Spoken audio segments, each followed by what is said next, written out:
Big Mutha Truckers 2 would be the second game in the popular series, featuring arcade-style gameplay where you drive trucks around various different locations where you have to complete a variety of different tasks, objectives and missions, running a haulage company, trading goods to raise enough money to complete obviously different objectives that tie in with the story, which will see you driving around different towns and different types of landscapes, even motorways, and usually within strict time limits, and you usually have other agendas that you need to complete along the way, like buying items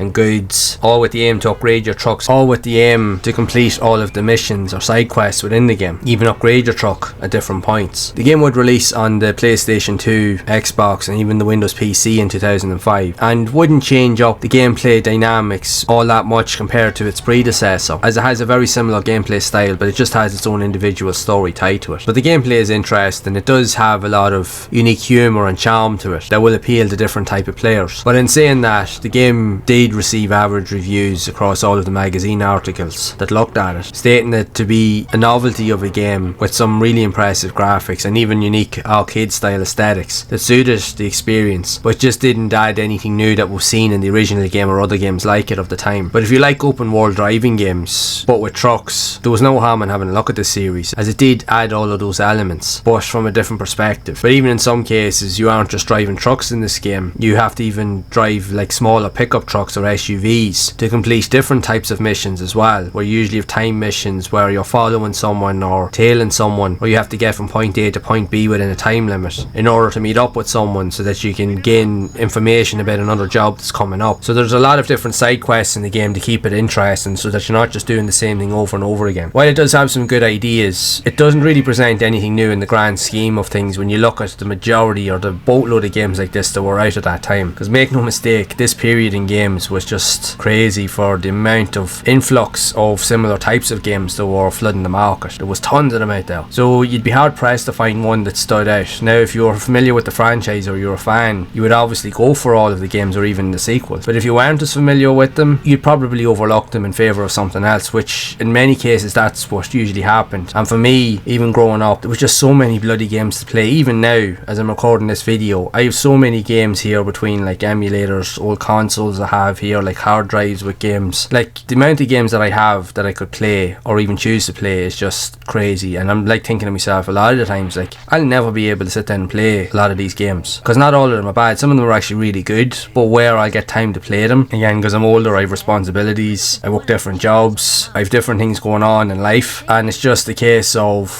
finding the time to sit down to play games. Now I do enjoy playing a lot of games to create content for these channels that I run, but even at that, sometimes it can get a bit much. You're trying to find something that'll appeal to you, and in many cases sometimes I even just like to take a step away and just go and chill out and play some of the games just on the PlayStation or whatever else I'm playing games on, but just to play it as it is. But there's so many games that I have still yet to play that I've overlooked, or that never got the chance to play back in the day. Even at the time you'd be kind of like, I would like to play that at some point, but just never think about it, or you just forget about it in time. But at least now we do have that option, that in the modern day we can get access to a lot of different games and just try them out, at least so that we can see them for what they're like. But there's just so many out there to choose from that it can get overwhelming at times. But even amongst the sea of games, you will always find something that'll appeal. And the funny thing is, it may be a game that you may not have ever even considered or thought of, or might have been something you overlooked in the past, thinking that it wouldn't be good, and then you do sit down to play it and you're like, oh, this is a lot better than I thought it would be. Now it's not to say that Big Mutha Truckers is the best game out there, it's far from it, but it does have some interesting aspects to it. If you do like these games in general, this is one to try out. But if you're like myself and a lot of other people out there, there's a lot of games like this that probably did get overlooked because again, life just got in the way. But now would be a good time to go and revisit them, so I recommend that you do if you do have time. With that being said, I would love to know your thoughts of this. What do you think of it overall? Are you a fan of this series of games, or do you like and enjoy games like this in general that were also released on the system or of that generation? So be sure to share it down in the comments below. And if you would like to see more content around other types of games like this that were also released on the system, I have covered a load of them previously, which I've added to a playlist that you can check out right here.